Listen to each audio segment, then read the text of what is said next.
ketua DKM dan pengurus, pembina dan seterusnya, kemudian bapak-bapak semuanya, jamaah Masjid Al-Muhajirin yang dimuliakan Allah Subhanahu wa taala.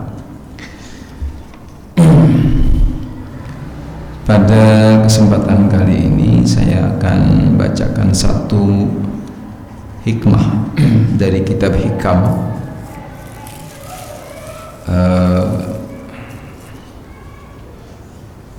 Ini kitab yang pensyarahnya ini banyak sekali, yang membedah buku ini itu banyak, yang memberikan komentar, memberikan penjelasan tentang kitab ini banyak.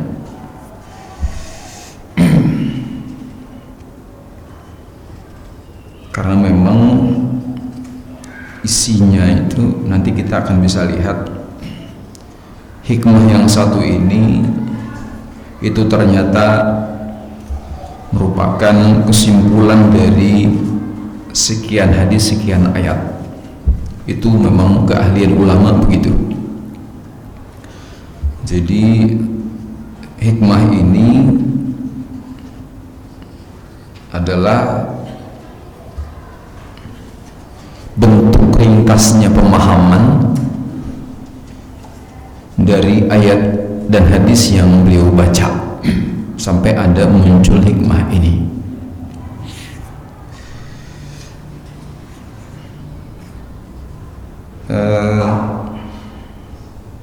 Mungkin sekedar mengingatkan, saya sempat lihat ceramahnya Syekh Ramadan Al-Buti. Beliau ini termasuk salah seorang pensyarah kitab Hikam ini. Bahkan beliau mungkin diantara pensyarah yang paling banyak, yang paling tebal isinya gitu. Beliau itu sempat menulis memang syarah Hikam ini. Kemudian ada kesempatan, ini cerita ini pernah saya sampaikan pada edisi pertama kali kita ketemu. Kebetulan kan makamnya Syekh Ibnu Athaillah Sakandari, penulis Hikam ini, itu ada di Mesir. Kebetulan beliau sedang ke Mesir. Beliau ini orang Syria sebetulnya, Syekh Ramadan Al-Buti itu. Dan saya punya komentar menarik dari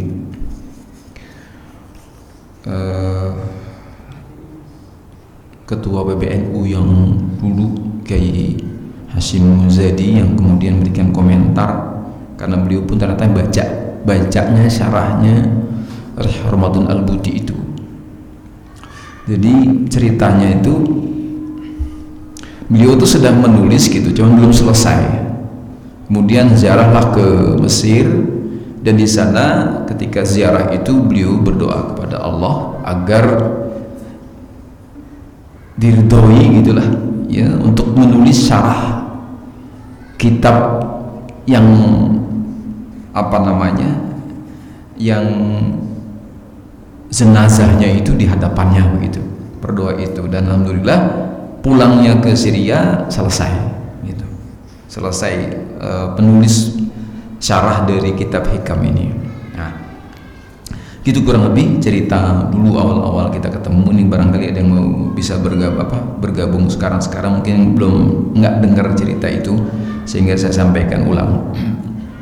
Ini menunjukkan bahwa memang luar biasa isinya begitu ya, dalam sekali. Nah, kita coba masuk. Ini hikmah yang ke-112 sebetulnya. Kita lompat-lompat aja ya. Saya ngelihat temanya aja, ngelihat isinya seperti apa. Mungkin nggak ngurut dari mulai awal-awal sih 1, 2, 3 ngurut sampai ke 17 kalau nggak salah. Berikutnya kita akan lompat sesuai dengan mungkin sepertinya tepat untuk kita sampaikan pada kesempatan kali ini. Baik, di hikmah yang ke-112 ini beliau penulis menyampaikan satu hikmahnya seperti ini. Untuk ya segala sesuatu kita awali dengan basmalah. Bismillahirrahmanirrahim. Innama yastauhishul ibadu min kulli syai'in li ghaibatihim 'anillah fi kulli syai', falau syahiduhu fi kulli syai'in lam yastauhishu min kulli syai'in. Nah, ini saya juga udah letakkan, udah tulis terjemahannya. Jadi ini cerita atau hikmah ini ada yang begini, bahwa sesungguhnya itu ada para hamba Allah, ya, istauhisha, ya, yastauhishu itu mengasingkan diri dari semua, min kulli syai'in, ya, dari semua, saya kasih garis kurung, hiruk pikuk dunia, begitu kurang lebih, ya, fi kulli syai'in li ghaibatihim 'anillahi fi kulli syai'. Karena memang dalam pandangan hamba Allah ini itu enggak tampak Allah di semuanya itu, gitu, enggak tampak, enggak dijumpai Allah di setiap kehidupan itu, gitu, ya, sehingga dia istauhasha, begitu ya, jadi mengasingkan diri, ya, tapa berata kata orang Sunda, topo broto kata orang Jawa, menyendiri, ya, gitu, menyendiri, wuhsyah sendiri, menyendiri, gitu, ya. Jadi seperti itu. Kenapa? Karena menyendiri, karena memang ketika dia berada di keramaian ngerasa jauh dari Allah, gitu,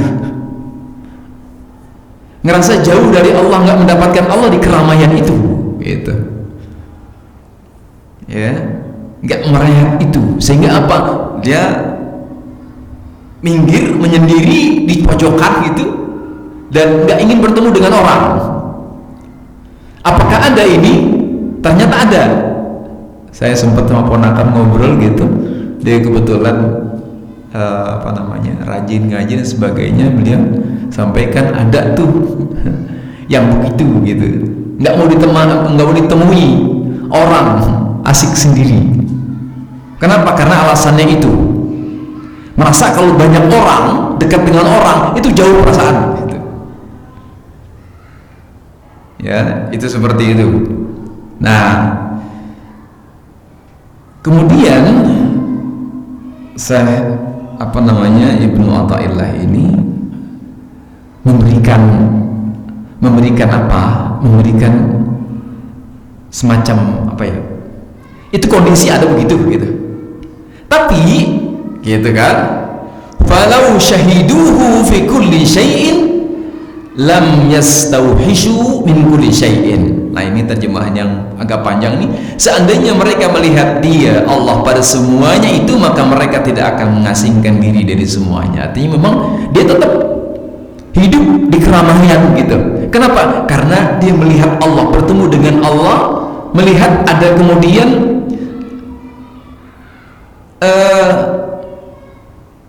banyak tanda-tanda keberadaan Allah di proses yang ramai itu, gitu, ya, itu kayak gitu, ya. Jadi ini semacam, mungkin jenisnya adalah coba diluruskan, karena ada orang yang kemudian punya ilmu tergolong ada dan tinggi, tapi kemudian malah menyendiri, nggak mau bertemu dengan orang, gitu, karena khawatir tadi. Ada yang begitu, gitu, sehingga beliau mengkoreksinya, gitu. Jangan gitu, gitu. Kenapa? Falau syahiduhu fi kulli syai'in lam yastauhishu min kulli syai'in. Kurang lebih begitu. Ya, nanti ini kita lihat apakah iya, gitu. Ya, apakah iya bahwa kemudian di setiap proses kehidupan itu ada Allah, dan kemudian dia tidak menyendiri dari kehidupan ramai, gitu. Kita lihat makanya, sehingga nanti hikmahnya dari ini semuanya kita bisa lihat Ini ada 3 bagian paling tidak, nanti bisa kita tambah kalau misalkan diperlukan. Pertama adalah bahwa mengasingkan diri itu ternyata bukan dari akhlak Islam. Satu ya, catatannya gitu. Kenapa? Coba kita lihat hadis yang sahih ini. Ya, yang masyhur nih, setiap khatib biasa menyampaikan ini setelah baca ayat, baca ini hadisnya. Ittaqillaha haitsuma kunt wa atbi'is sayyi'atal hasanah tamhuha wa khaliqin nas bi khuluqin hasan. Bertakwalah kalian di mana saja kalian berada, kemudian ikutilah keburukan dengan kebaikan. Kenapa? Karena nanti kebaikan itu akan menghapuskan keburukan. Wa khaliqin nas bi khuluqin hasan. Ini hadis yang paling kiri ya. Jadi kita bergaulah dengan orang. Wa khaliqin nas. Wa khaliqin nas itu sudah bergaul. Ini baginda Nabi itu mengatakan itu. Bergaul dengan orang bi khuluqin hasan, dengan akhlak yang baik. Itu. Bahkan kalimatnya adalah ittaqillaha haitsuma kunt. Bertakwalah kepada Allah di mana saja berada. Artinya bahwa kemudian takwa itu, Bapak dan kemudian teman-teman semuanya, bukan sekedar ada di mihrab masjid. Takwa itu bukan sekedar berada di saf-saf salat. Takwa itu, gitu ya, dan seterusnya. Takwa itu bisa diraih, bisa dipraktekkan di mana saja berada. Di mana saja berada. Tidak terkhususkan di satu tempat. Gitu ya. Itu satu makna dibalik ittaqillaha haitsuma kunt, di mana saja berada. Artinya setiap kesempatan kita bisa bertakwa. Bertakwa itu kan apa sih? Menjalankan ayat yang diperintahkan dan meninggalkan apa yang dilarang. Kalau begitu definisinya berarti, kalau misalkan di pasar dagangnya jujur, timbangannya benar, maka sebetulnya dia sedang melakukan praktek ketakwaan di situ. Kalau definisi takwa adalah menjalankan apa yang diperintahkan, menjauhi apa yang dilarang. Itu. Apalagi momennya, ya kalau ngajar orang kayak saya ya di sekolah gitu. Tapi boleh jadi dong, ya. Jadi guru pun sama bisa juga melanggar apa yang diperintahkan dan dilarang oleh Allah Subhanahu wa taala. Apalagi pedagang di pasar iya, pekerja di kantor iya, semua begitu. Ketika begitu maka dia bisa bertakwa kepada Allah Subhanahu wa taala gitu. Ya. Jadi itu satu, di mana saja berada. Enggak khusus tuh takwa itu di situ. Jadi kayak model di rumah juga umpamanya. Ya kan? Kita minum, mengucapkan bismillah sebelumnya, bismillah. Alhamdulillah, ini sudah takwa. Kenapa? Begitulah Nabi kalau minum basmalah selesai alhamdulillah. Enggak blok gitu, tapi itu bagian dari apa? Ittiba'us sunnah, mengikuti sunnah, dan itu bagian dari bentuk ketakwaan. Minum, makan, ini sederhana gitu di rumah. Ya, mau masuk WC baca doa, keluar WC masuk baca doa dan seterusnya, mau tidur baca doa, semua begitu kita praktekkan di rumah. Itu juga bagian dari ketakwaan. Nah, ketika umpamanya itu terpraktekkan sebetulnya, ya, yang tadi kan istauhish itu adalah dia menyendiri dan kemudian khawatir tadi tidak terpraktekkan, atau bahasa di sini adalah tadi nggak ketemu Allah di situ gitu, ya, nggak ketemu Allah di situ. Ketika dia menjalankan ini, gitu, itu representasi bahwa kemudian dia merasakan ada Allah di situ. Ketika dia menimbang dengan benar, kan bisa saja curang, Tapi kalau misalkan pamannya merasakan ada Allah, nanti oke lah curang, nggak dilihat sama pembeli, tapi Allah melihat. Tapi Allah melihat gitu. Itu kan ketika Allah melihat berarti Allah ada di pasar. Tanda petik ya, mohon maaf ya, tanda petik. Artinya memang dia perubahan atau terjaganya sikap baiknya itu karena memang diawasi oleh Allah Subhanahu wa taala. Gitu kan? Itu satu penggalan hadis ini. Berikutnya apa? Wa khaliqin nasa bi khuluqin hasan. Suruh bergaul kita. Suruh bergaul. Suruh berinteraksi kita gitu. Dan ketika berinteraksi, ini pun luar biasa. Kita merasakan betul kalau misalkan bahwa kita bicara satu sama lain, gitu kan? Kalau memang betul-betul merasa dijaga oleh Allah SWT, dilihat oleh Allah, maka bicaranya pun kita harus jaga gitu. Jangan sampai menyakiti teman kita, lawan bicara kita. Dijagain. Dan ketika kita terjaga begitu, maka itu benteng yang luar biasa kokohnya gitu, yang ketika kita bicara dilihat oleh Allah Subhanahu wa taala. Ada Allah di situ. Dan dahsyat sih sebetulnya di antara interaksi kita tuh ya, ada hadis Nabi kan yang man kana yu'minu billahi wal yawmil akhir falyaqul khairan aw liyasmut. Yang gitu ya, barang siapa beriman kepada Allah dari akhir, berkata baik atau diam pilihannya. Gitu. Diam pilihannya. Siapa yang kemudian kita bisa begitu? Yang kemudian perilaku kita kayak gitu? Ya Allah. Ketika kita melakukan itu, berarti ada apa ya? Ada kehadiran Allah saat kita bicara, saat kita berinteraksi. Itu begitu. Ya. Itu saat begitu ada di situ. Ya, wa khaliqan nasa bi khuluqin hasan. Bahkan sampai begini ketika bergaul ini, ada hadis Nabi, saya tambahkan cuman enggak sempat saya tulis di sini. Al-mu'minul ladzi yukhalitun nasa wa yasbir ala adahum khairun mimman la yukhalitun nasa wa la yasbir ala adahum. Mukmin yang bergaul dengan orang dan bersabar atas gangguannya khairun, lebih baik ketimbang mukmin yang enggak bergaul dan enggak bersabar atas gangguannya. Sampai begitu gitu. Artinya berarti kalau misalkan terpraktekkan kebaikan, kita kan memang motivasinya sebagaimana dulu hikmah-hikmah yang pertama, itu kan motivasi kerja kita adalah ibadah baik kita adalah Allah kan gitu, bukan siapa-siapa. Sehingga bernilai ibadah begitu.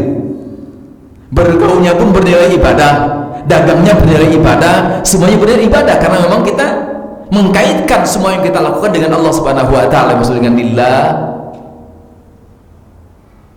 lillahi ta'ala itu karena itu gitu. Sehingga nilainya adalah nilai ibadah gitu kan. Nilai ibadah. Sampai begitu gitu. Allah Rasul menyebutnya khairun, lebih baik ketimbang mukmin yang enggak bergaul dari mukmin yang enggak bergaul. Gitu. Ya.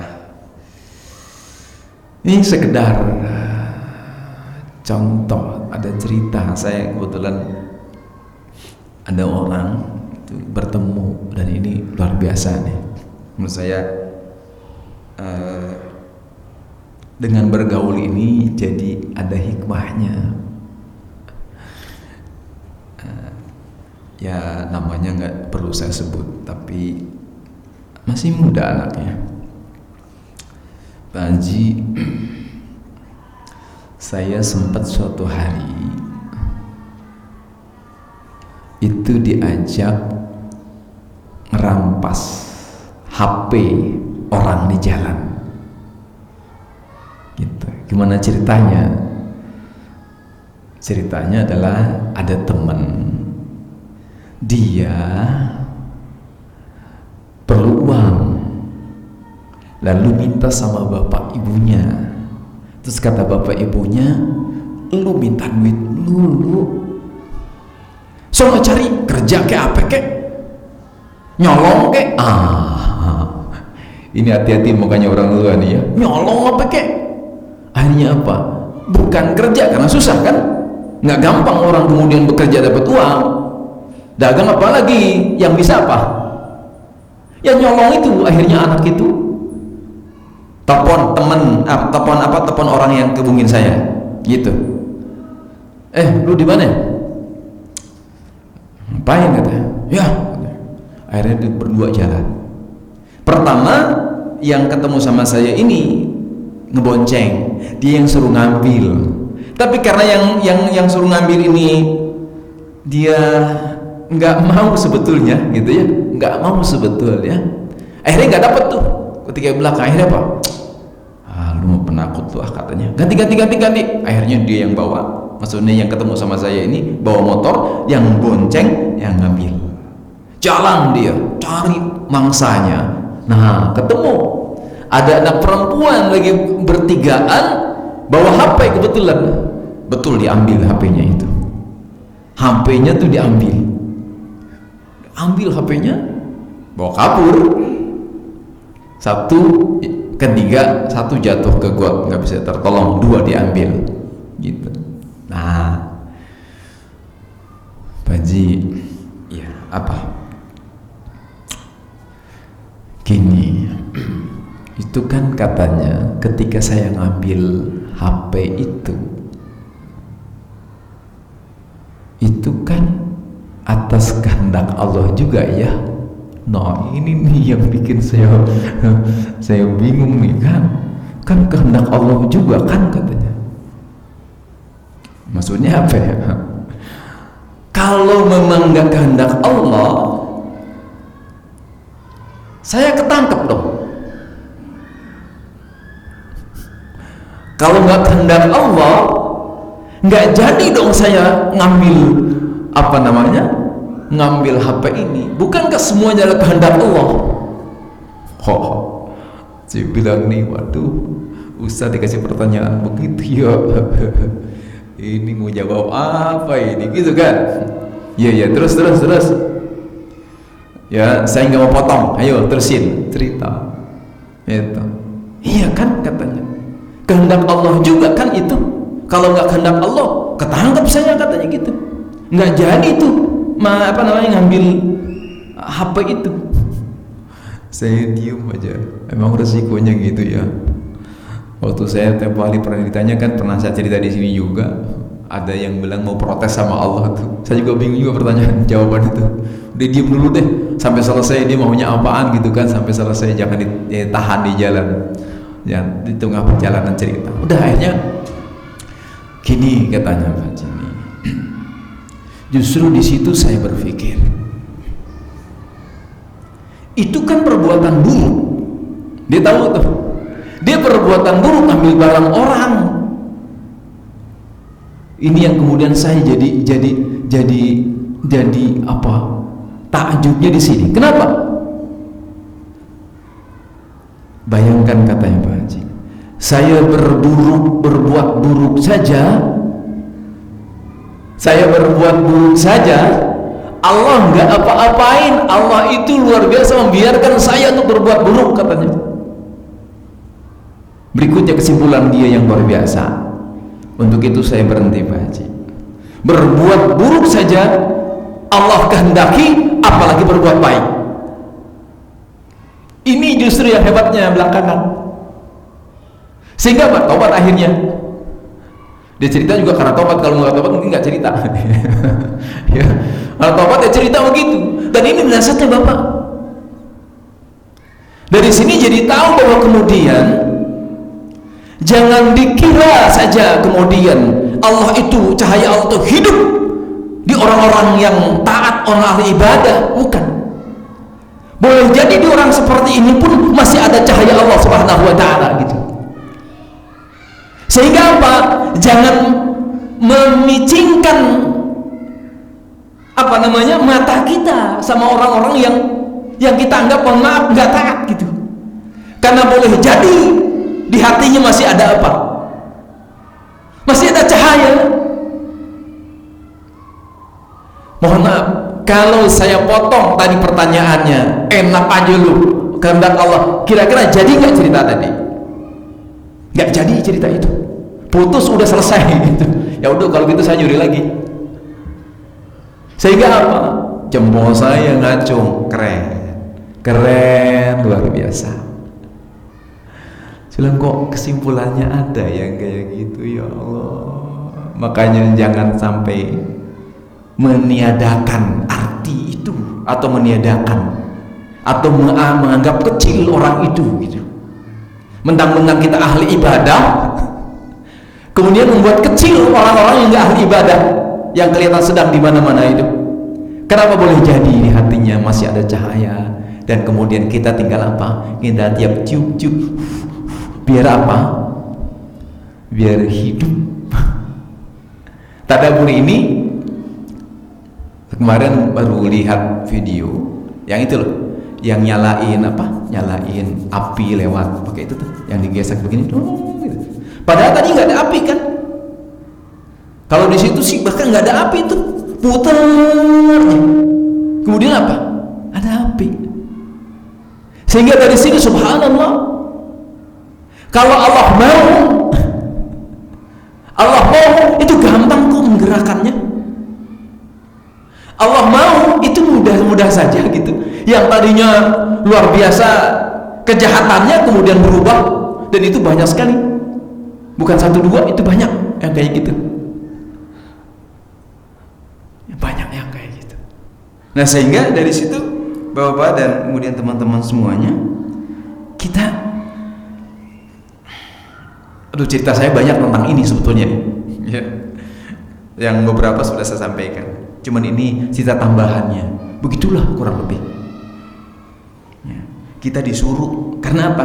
Ketika saya bergaul dengan orang ini, dan kemudian ini sebetulnya memberikan feedback buat saya sebetulnya gitu kan, dan hati-hati gitu kan dalam apa? Dalam menilai orang. Inti kecil saja jelek ustaz gitu kan, jelek-jelek sering ceramah. Ingat, boleh jadi terlalu berlebihan dalam melakukan penilaian sama orang. Tapi nih disampaikan, Allah tuh ngirim orang ini belum ke cerita ya Allah, betul, wa khaliqin nasa bi khuluqin hasan. Kalau nggak hasan khuluqnya, udah berhenti ceritanya, nggak bakal cerita lagi. Sehingga saya nggak mendapatkan apa-apa dari situ. Itu satu. Kemudian yang berikutnya adalah Allah itu membersamai hambanya dalam kehidupan. Ayatnya di Al-Hadid, wa huwa ma'akum aynama kuntum wallahu bima ta'maluna basir. Ya, wa huwa ma'akum aynama kuntum. Wa huwa, Allah huwa itu adalah Allah Subhanahu wa taala, ma'akum bersama kalian, aynama kuntum di mana saja kalian berada. Wallahu bima ta'maluna basir, dan Allah Maha melihat apa yang kalian kerjakan di mana saja gitu ya. Di mana saja ada Allah Subhanahu wa ta'ala, kita akan dibersamai dengan itu, akan dibersamai dengan itu, bersamai oleh Allah Subhanahu wa ta'ala di setiap kesempatan itu ya. Sehingga tadi ya, ketika mengajar dibersamai, ketika di pasar dibersamai, semua setiap apa yang kita lakukan itu dibersamai. Karena bukan sekedar ketika sholat akan dibersamai kemana-mana. Ingat cerita itu, cerita 3 orang yang masuk gua itu kemudian tutup rok itu, dan di antara salah seorang itu berdoa ya, sehingga dikatakan bahwa amal ibadah itu bisa menjadi syafaat gitu ya, bisa menjadi tawasul buat kita. Amal soleh itu di antaranya begitu, di antara doanya, ya Allah, saya ini hampir saja berzinah begitu, tapi karena ingat Allah maka nggak jadi zinanya. Coba bayangkan, kalau saya mungkin peristiwa itunya oke, tapi yang menarik adalah gini bapak-bapak dan kemudian teman-teman semuanya, yang menarik adalah gini, subhanallah, kan kalau mau berzina itu memang hampir saja terjadi dan itu keburukan gitu, tapi kok bisa ya ingat sama Allah Subhanahu Wa Taala itu. Ini yang menjadi garis bawah saya itu yang menjadi garis bawah itu, ketika wa huwa ma'akum aynama kuntum, itu ternyata padahal hampir saja terjadi, itu hampir saja terjadi karena sudah siap itu, sudah siap proses itu terjadi gitu, tapi karena ingat Allah Subhanahu Wa Taala dan ini haram, pergi gitu, itu menjadi penyebab terbukanya pintu gua. Dan ini luar biasa bapak-bapak dan kemudian teman-teman semuanya. Saya sih melihat hadis itu, ya Allah, iya, sehingga ingat juga, wa idza fa'alu fahishatan aw dzalamu anfusahum dzakarullah. Ternyata bisa gitu. Ketika sholat sih ya ingat Allah, ketika puasa ingat Allah. Ternyata kemungkinan saja dalam keadaan buruk pun bisa ingat Allah, dan kemudian terhindarlah dia dari perbuatan buruk itu. Ini berarti memang bagaimana kita berinteraksi dalam kehidupan itu, bukan kemudian kita menghindar dari proses semua itu gitu. Kalau misalkan seorang itu memang betul-betul di dadanya ada Allah Subhanahu Wa Taala begitu ya, maka itu akan menjadi penyebab bahwa kemudian dia terhindar dari keburukan.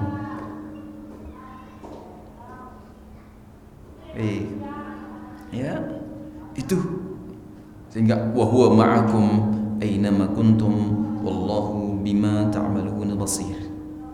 Ya, itu wa huwa ma'akum aynama kuntum, bersama saja di mana saja berada. Gitu. Jadi berupa ada taufik, ada hidayah, ada bimbingan. Itu ada seperti itu. Sehingga kalau misalkan bapak-bapak, saya yakin itu kenapa bapak-bapak kemudian bisa menghindar keburukan. Kenapa? Karena memang ini dikendalikan oleh Allah Subhanahu Wa Taala begitu, dijagain. Kan pergi kemana-mana nih, tak bisa menghindar. Ya contohnya dalam puasa lah, yang biasanya katakan kita mampu menahan pandangan kita dari melihat yang buruk, itu subhanallah itu. Karena memang begitu. Ketika ada proses perubahan dari buruk menjadi baik, itu ada Allah di situ yang bimbing kita. Kan di surat Al-Hujurat kalau nggak salah ya, wa habbaba ilaikumul iman wa zayyanahu fi qulubikum wa karaha ilaikumul kufra wal fusuqa wal isyan. Allah kemudian menjadikan kamu cinta kepada keimanan, iman itu menjadi penghias. Apa berikutnya ketika kita cinta kepada keimanan, kemudian iman itu menjadi penghias. Berikutnya ada proses kejiwaan yang luar biasa. Berikutnya apa? Wa karraha ilaikumul kufra wal fusuqa wal isyan. Ada begitu gitu. Itu buktinya bahwa kemudian kita ada iman di hati kita, dan kemudian iman itu menghias hati kita. Kenapa? Dengan sendirinya nanti kita wa karraha, enggak suka kepada keburukan itu. Nah, itu bentengnya kayak gitu. Dan ini ya cerita di pasar gitu kan. Ada pelanggan. Bapak kan rumahnya jauh Tangerang. Kok belinya gulanya di sini? Nah, kata dia, saya di rumah punya timbangan dar. Nah, terus maksudnya setiap saya beli ditimbang di rumah. Kenapa saya di sini? Di sini jujur, bener segitu. Kalau sekilo ya sekilo, tempat lain sekilo 8 on. Kenapa bisa begitu? Karena tadi ini. Itu yang membimbing kita tuh begitu. Jadi sebetulnya kita bisa bertakwa, kita bisa beriman, kita bisa baik, itu bisa di tengah keramaian. bisa di tengah keramaian. Dan ini justru malah yang berikutnya masuk sini, itu tapa atau mungkin menyendiri yang paling bagus itu adalah di keramaian memang, ya, di keramaian. Kalau di tempat sepi ya bisa. Justru prestasi orang itu adalah ramai tapi bisa menyendiri hatinya. Maka ada hadis Nabi yang kemudian kita bisa pakai untuk memberikan pewarna pemahaman kita, bahwa kemudian kita bisa kok bergaul dengan banyak orang sementara ya hati kita yang bertapa itu, mohon maaf ya kata tapa, karena memang kata tapa itu biasanya diem di tempat merenung begitu ya, atau kalau di ini uzlah ya begitu, sendirian begitu, tanpa ada teman begitu ya, itu biasa dilakukan begitu ya, gitu kan, istilahnya fisiknya diam, tapi sebetulnya yang paling keren lah, hebat ya, ketika dia berada di keramaian tapi hatinya malah yang tapa itu, hatinya yang memang dia diam, disebut dengan istiqomah itu. Di antara doa yang mungkin sebagian orang ucapkan di sujud terakhir apa? Ya muqallibal qulub tsabbit qalbi ala dinik, ya musarrifal qulub sarrif qulubana ala ta'atik. Apa yang diminta kepada Allah? Hati kita kan, sabat tuh hati kita kan, sementara kita kemana-mana nih gitu kan, berada di mana-mana juga gitu, tapi hati kita. Sehingga di sini hadis Nabi, innallaha la yanzuru ila suwarikum wala ila amwalikum walakin yanzuru ila qulubikum wa a'malikum. Sungguhnya Allah tidak melihat suara kita, gambar kita enggak, wujud kita enggak, kemudian amwal juga enggak, tapi Allah melihat apa? Melihat hati kita dan kemudian amal perbuatan kita. Nah, itu begitu. Jadinya ini yang bikin apa? Bikin bahwa kemudian dimanapun kita akan terus saja menggantung hati kita sama Allah Subhanahu wa ta'ala, di mana saja berada ya, di mana saja berada, asal jangan kemudian lisan kita zikir di kamar mandi itu aja ya, di kamar mandi lisan kita zikir ngucapin gitu di kamar mandi, jangan. Kalau hati bisa enggak, bisa terus koneksi sama Allah Subhanahu wa ta'ala hatinya, tapi lisannya diam saat itu. Jadi subhanallah, di mana saja itu bisa berada. Sehingga apa? Mukmin itu ya, mukmin itu seperti baginda Nabi. Ya, bagaimana baginda Nabi? Kana khuluquhul Quran, akhlaknya Al-Quran. Sehingga Nabi itu adalah Al-Quran yang berjalan. Kita jumpai baginda Nabi di mana? Kapan Rasulullah berapa kali menyendiri di Gua Hira? Saat turun ayat pertama aja. Setelah itu apa? Ayat Al-Quran yang turun itu turun di berbagai kesempatan. Kita lihat asbabun nuzul ayat itu kan, lagi sedih turun, lagi bahagia turun, lagi perang turun, damai turun gitu ayat itu. Sehingga berbagai kondisi turun. Bukan saat-saat tertentu itu ketika bertapa dalam tanda petik ya, uzlah begitu di Gua Hira, bukan. Diceritakan sebatas pengetahuan saya di Gua Hira cuman ayat itu. Ya, nanti kalau misalkan ada informasi yang lain sampaikan ke saya. gitu. Yang sebatas saya tahu itu di Gua Hira tuh saat Iqra bismi rabbikal ladzi khalaq itu. Setelah itu ayat turun di berbagai kesempatan, di berbagai kondisi, saat sedih, saat bahagia, saat tenang, saat perang. Ayat itu turun. Artinya berarti Al-Qur'an itu turun untuk menyelesaikan berbagai macam kondisi. Ketika ayat itu turun berarti Allah itu ada. Allah itu hadir. Ayatnya ya begitu, karena ada ayatnya berarti Allah memperhatikan praktek itu. Allah memperhatikan praktek yang dilakukan oleh umat itu. Itu kan untuk mengkoreksi atau kemudian memberikan bimbingan, panduan bagaimana agar itu terjadi itu. Bapak, saya pikir ini hikmah kita yang mudah-mudahan memberikan guidance, bimbingan, arahan bahwa kemudian kita menjadi muslim, menjadi mukmin yang bisa bertakwa di mana saja berada, gitu ya, di mana saja berada, bukan sekedar di masjid tapi di luar masjid juga kita bisa. Kenapa? Karena memang selalu ada. Wallahu a'lam. Ini saja disampaikan, kurangnya ada, lebihnya juga mungkin ada yang kebetulan tepat atau bisa berkenan dengan bapak-bapak dan teman-teman semuanya.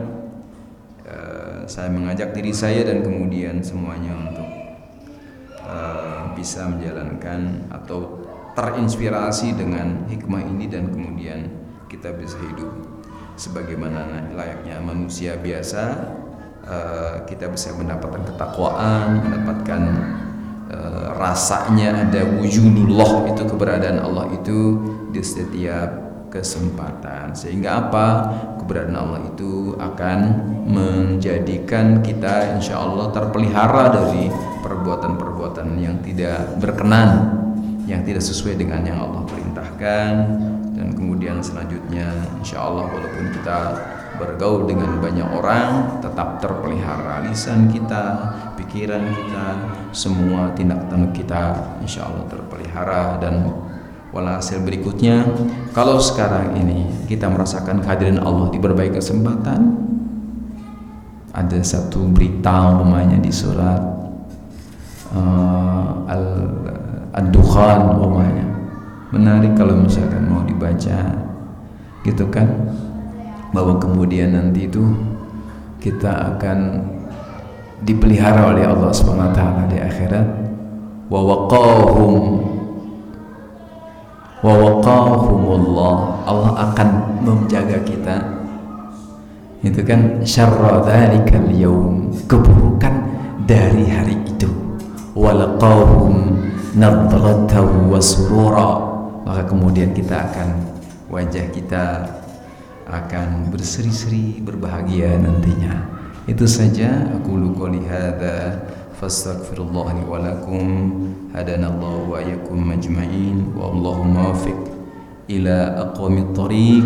Tsumma assalamu alaikum warahmatullahi wabarakatuh.